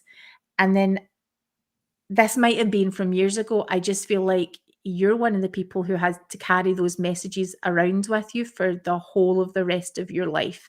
And to say that, well, now we do things differently, I don't know, it's just made me feel really sad about you're sitting looking at the hello song and the knocking on the door song from all these sweet missionaries, laughing, and there's all of this painful experience behind it. Oh my goodness. Mission life. What has it been like for you? Do you feel like you've had to heal from your mission? Certainly there's been depression, there's been that kind of healing. Again, I think there was that healing from, like, the experience in the MTC, because it wasn't a very positive one. And I think part of that obviously led to my depression on the mission. It wasn't just that. It was obviously, I'm a home bird, to be honest. Like, I very seldom leave my hometown of Airdrie. And so I think it was just leaving my family. I had all my nieces and nephews who I spent so much time with, to then going out and just being left to my own devices out in the big scary world, having all these rules, you know, all these conditions that you have to stick by, and I'm not the best at keeping rules. You know, and then, yeah, there was all the guilt, and I would say it's probably only in the last, because I always own up to it, you know, I always say, you know, I didn't stick to all the rules. I didn't do anything that was severe, that, you know, was really extreme. You know, like things like me and my companion went, sorry, mission president, if you listen to this, you know, it was one of the elders' birthdays, and we went into the house and we had a birthday party kind of thing, like not party, but, you know, cake and everything. Obviously, you know, you're not supposed to get into the missionary's flat. We would be hanging out at their flat. And this was our district leader. That was the funny thing about it. It was our district leader. And we'd be having water fights and stuff, and we should have been out working and things like that. You know, just little things like that. But I used to carry a lot of guilt about that and a lot of shame, because I'm like, you know, they're not, at the time I'm thinking they're not asking much, you know, just to obey these rules, to keep us safe and keep us, you know, keep the spirit with us and all these things. And I did, towards my mission, I felt so bad, because I felt there was so much more I could have achieved. Like, I felt there was so many more people I could have reached out to and had experiences with. And I blamed myself that I stopped those people from being spoken to because I wasn't keeping the rules. Because it's so drummed into, you know, about the importance of keeping the rules so you can have the spirit, and so you can be led to the people who are waiting for you, kind of thing, you know. And so, as I say, I had a new mission president by the time I left, and at the interview before I went home, when we all went to the mission home before we went home the next day, he said just some simple words to me, and it did really help me. It still didn't fully take away the guilt and the shame, but he just said, you know, go home with no regrets. He said, because the Lord knew everything that you would do right and all the things that you wouldn't do right. Something along those lines. I'm not saying it was those exact words. And so that gave me a little bit of peace, because at the time, you know, I'm thinking, yeah, the Lord knows me. He knows my heart. He knows it was in a good place. You know, he can see ahead of time. He knew what I would get wrong and what I would get right. So, you know, I need to go home without that guilt. So it did really help me to hear that at the time. But there were times, even when I was home, that I did still carry that shame and guilt. And I wondered, you know, what if there was people out there who I should have contacted that I didn't get the chance to because I didn't have the spirit enough, or, you know, all these things. As I say, I wouldn't really say I've had to do a major healing from a mission. It's not something that I would say I was majorly traumatized by. You know, especially since now, you know, I've had mental health now for years, and it's just something, you know, I don't blame the mission so much for the depression. You know, it's part of life. It's, you know, most people go through it at some point.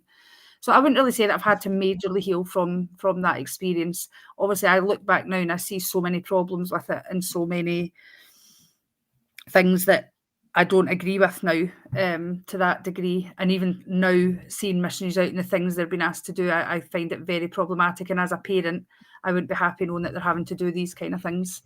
But yeah, no, I wouldn't really say that I've really had to heal as such.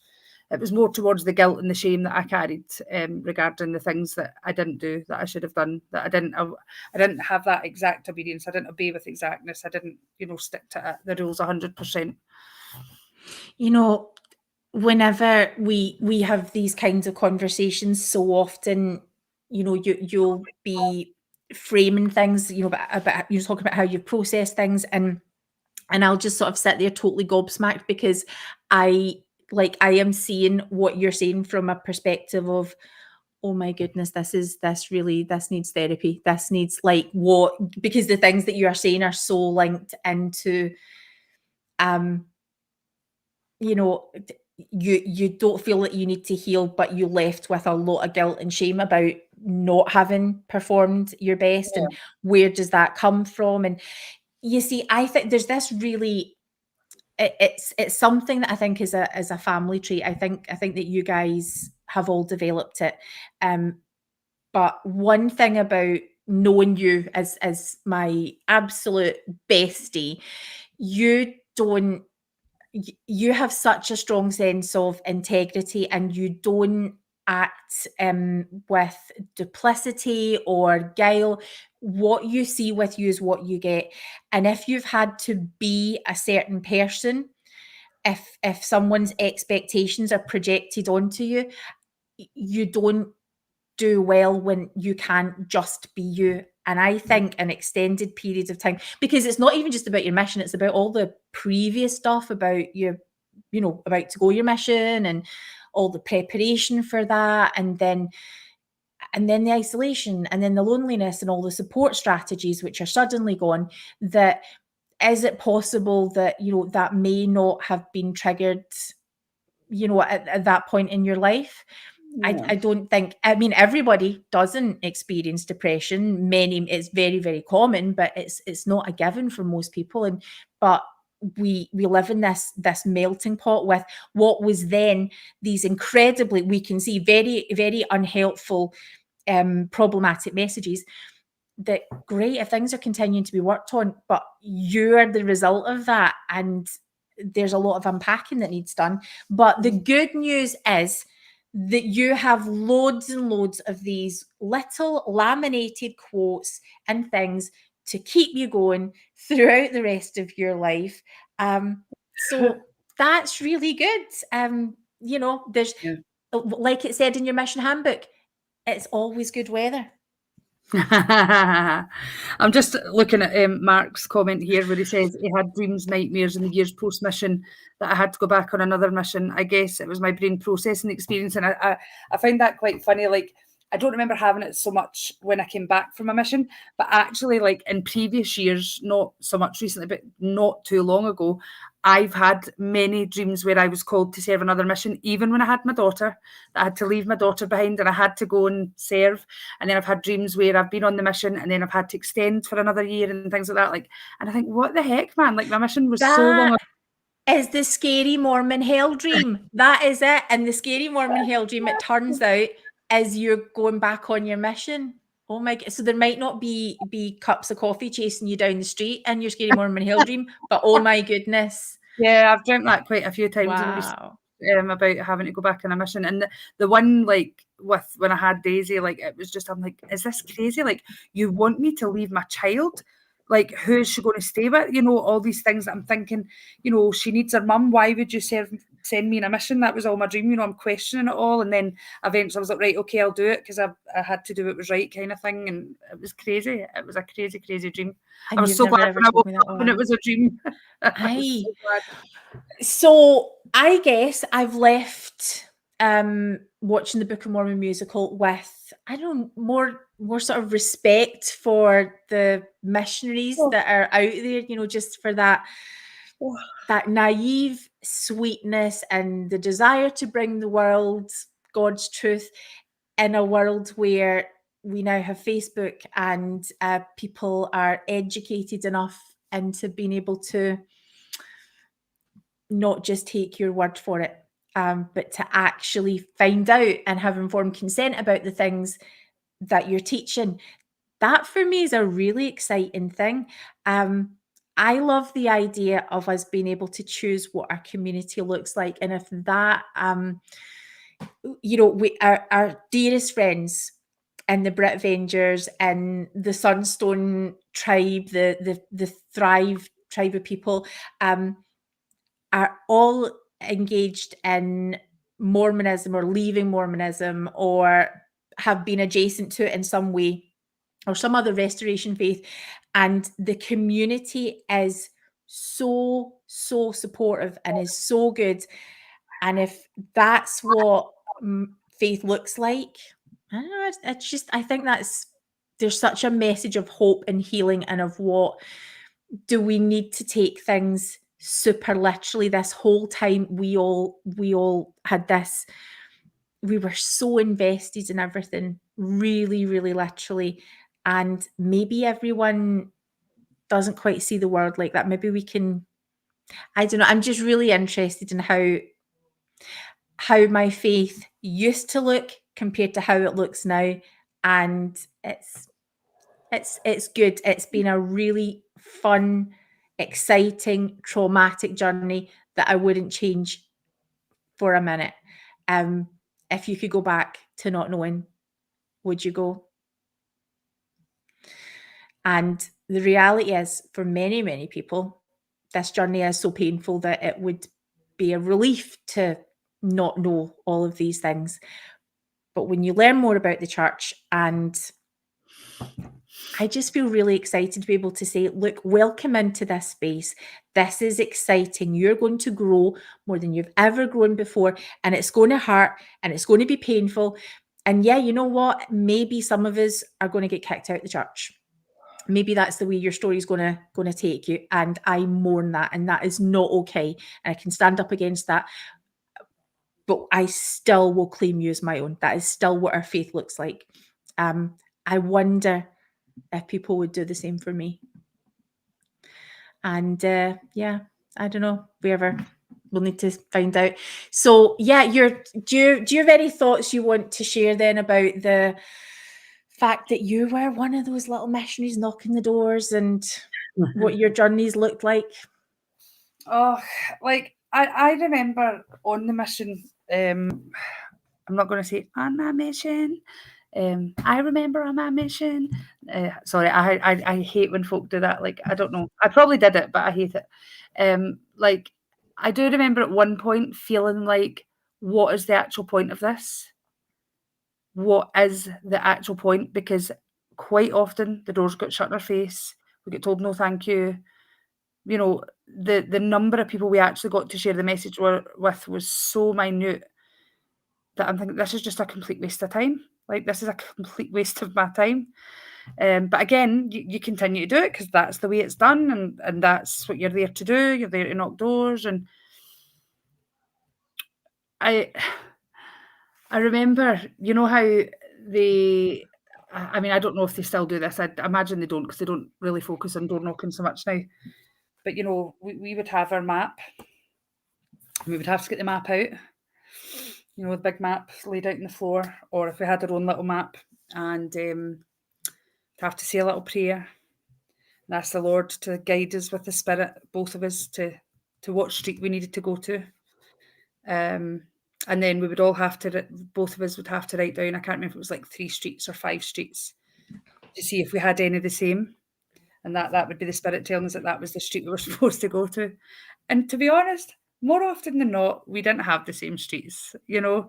And again, you know, you're thinking, well, you know, and so we'd maybe do it over again and see if we'd get, you know, and I'm like, it's not the Spirit here. Like, looking back, I'm like, it wasn't the Spirit. If somebody picked the same streets to me now, I would say it's just coincidence, personally.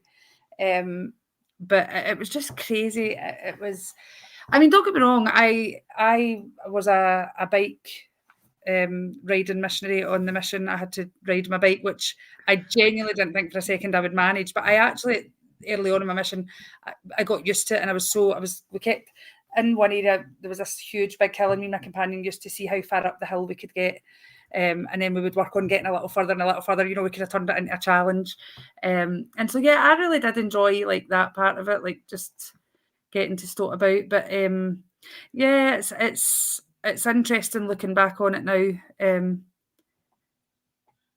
I've been asked the question a few times, you know, do you feel like you wasted that year and a half of your life? I would say probably 50-50 on that, especially the part of the door knocking and things like that. But as I say, I don't take away from the wonderful people that I met. And I'm not in contact with too many. I've got quite a few people on Facebook from my mission. And there's one who I do keep in contact with on a semi-regular basis.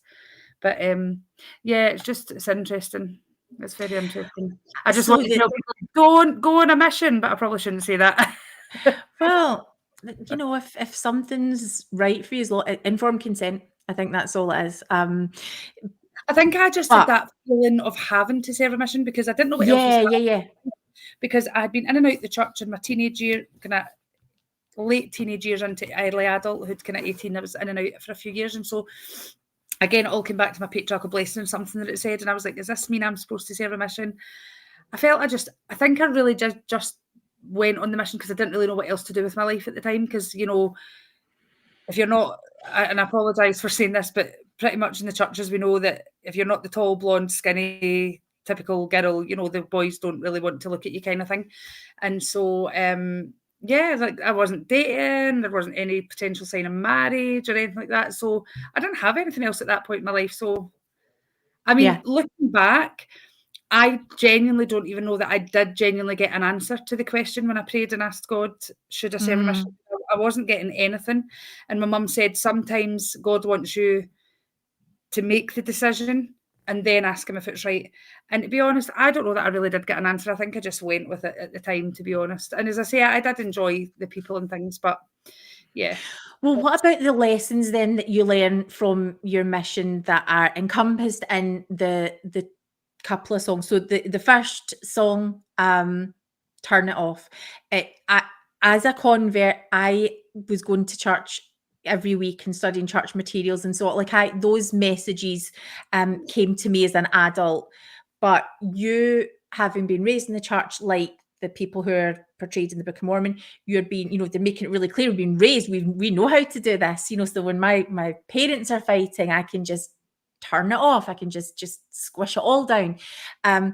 My kids learned to do it so young, and I could totally see where that came from.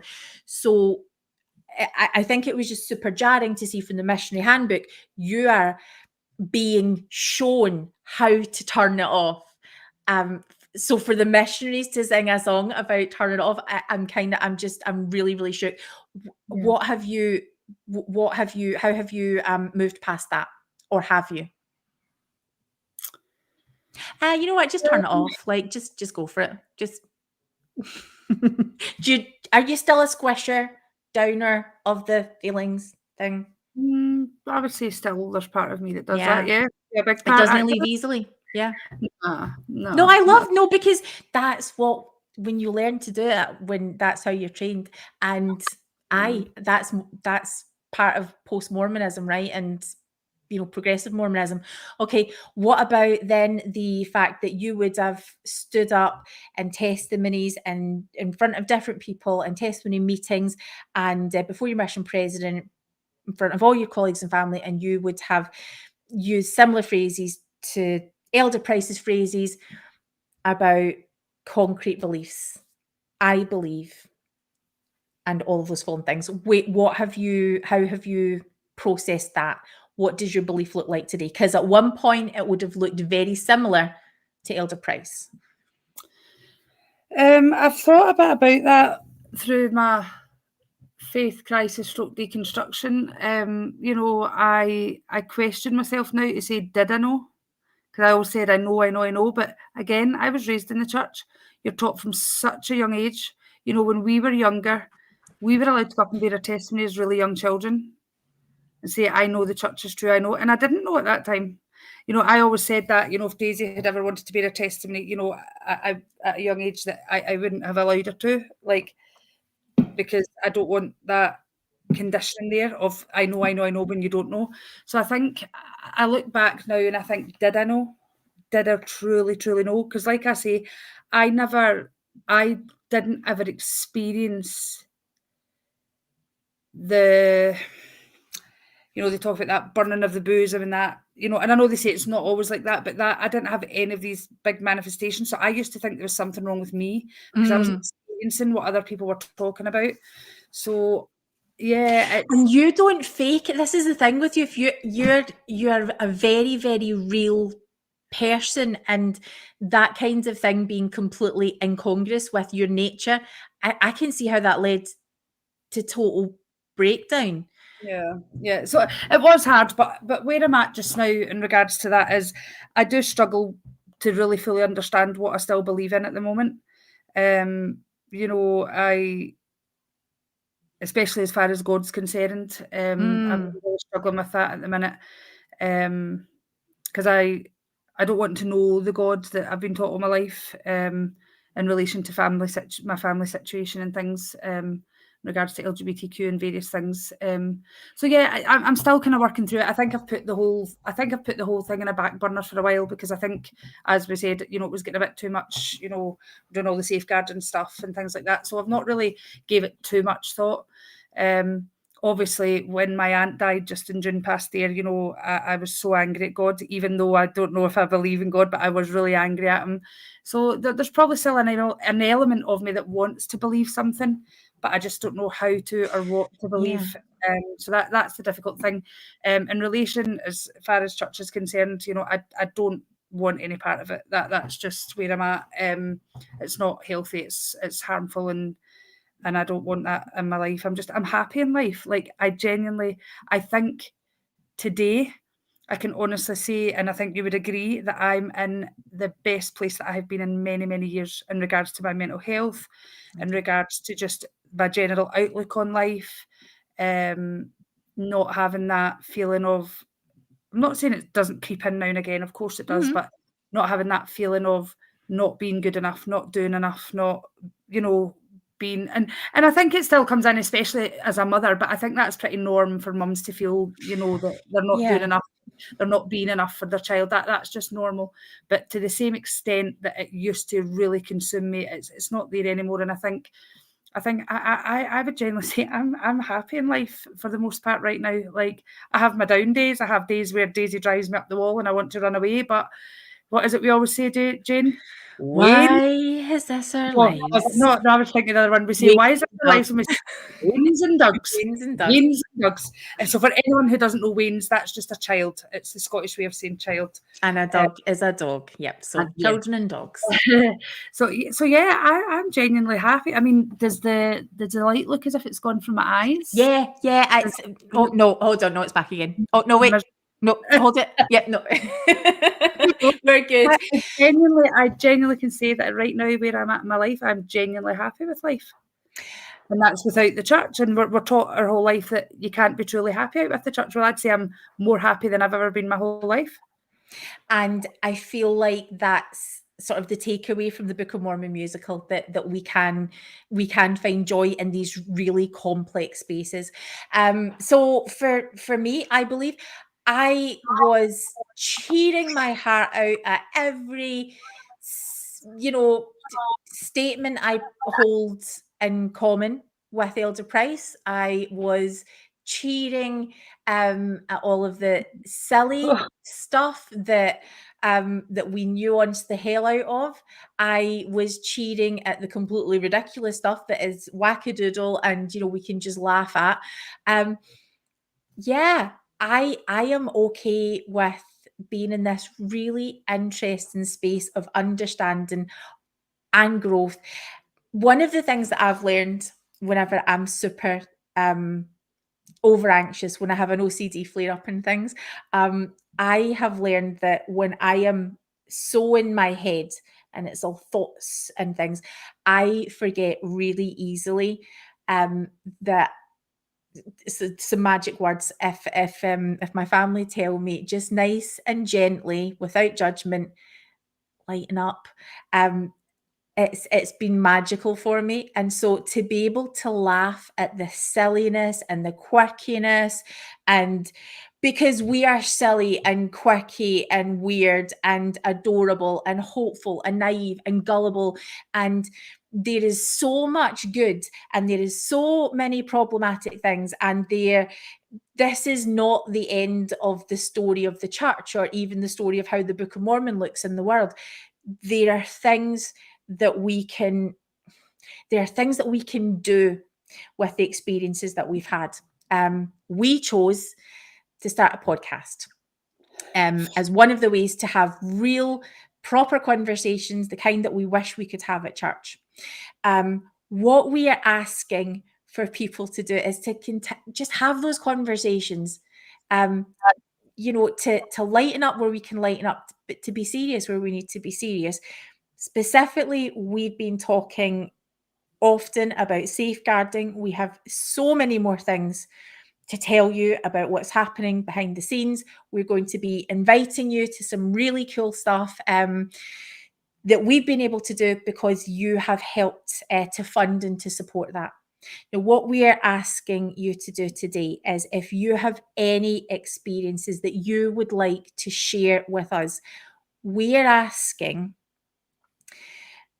if you live in the United Kingdom and Great Britain and Ireland, if you have any experience of abuse in the church, if you have witnessed abuse, or you are aware of situations that you personally would term as abuse, we would really appreciate it if you would get in touch with us completely confidentially.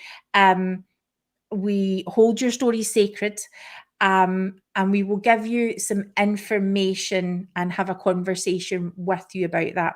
We are trying to do some work here.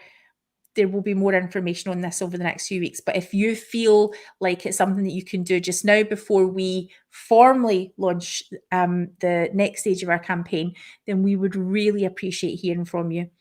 Again, everything will be treated completely confidentially.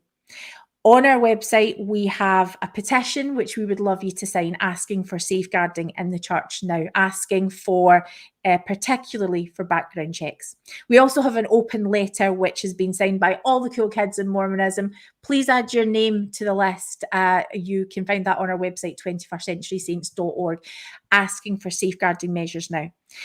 The other thing that we mentioned earlier on that we would really appreciate you doing is if you could reach out to local decision makers and also local representatives of the Church of Jesus Christ of Latter-day Saints. We have template letters on our website that you can use, basically to ask, what are you doing about safeguarding? Because at the moment, there are holes in your safeguarding policy, which is kind of non-existent, that we need to be asking questions about. So can you tell us what you plan to do? Now, those conversations that we would specifically like you to be able to raise with your local elected representatives, we can tell you they are listening and that things are happening. So we're asking you to help us because we need more people to join us in doing that. We will follow up and tell you about all the exciting things that are happening. But in the meantime, if you could go ahead and check out the website, we would greatly appreciate it. If you would like to fund the work that we're doing to allow us to continue to work almost 24 hours a day and be totally sleepless, we're doing all these things because so much is happening. We would love it if you could throw a few pounds our way. If you could like and subscribe to our channel and get this information out to the people who need to hear it, we would really appreciate it. Absolutely. Anything that you want to say before we head off, Alana? I'm all good. Can you remember what we're doing next week? That's okay, because you just told me and I forgot.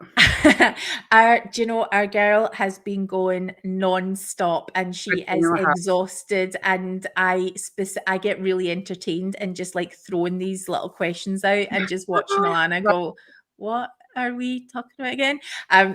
Next week, and when I say it, you'll remember. David Shepherd, who is an incredible guy, you're going to love him, is going to come on and share a little bit about his work as an ex-Mormon therapist, and he's going to give us a presentation. You're going to be able to ask questions. This is one that you do not want to miss because so much healing needs to happen in this space. This is someone who is really going to be able to help. So if you have been affected by any of the issues that we've spoken about tonight, please do reach out. You can find us online across all of our social media channels. And also, if you want to have a look for David Shepherd's work, we also have a few other therapists that we're working with too. We can let you know how to get in touch. Thank you so much for your time tonight. We'd intended it to be a short one, and of course, a fun giggle and a deep dive ended up unlocking a lot of Mormon trauma, and that's kind of the story of our lives, right? Thank you for your time tonight, and yeah, we recommend go and see the Book of Mormon musical, no matter who you are, no matter what faith background you have. It's really fun, and we would love to know what you think. So yeah, wherever you're at, if you're going to go see it, we bless your journey, and we're here to talk if you need to help process the things that you're hearing. Okay, everyone, we will see you next week at the same time, and we are so excited. Reach out if you need us in the meantime, and good night. Good night, everyone.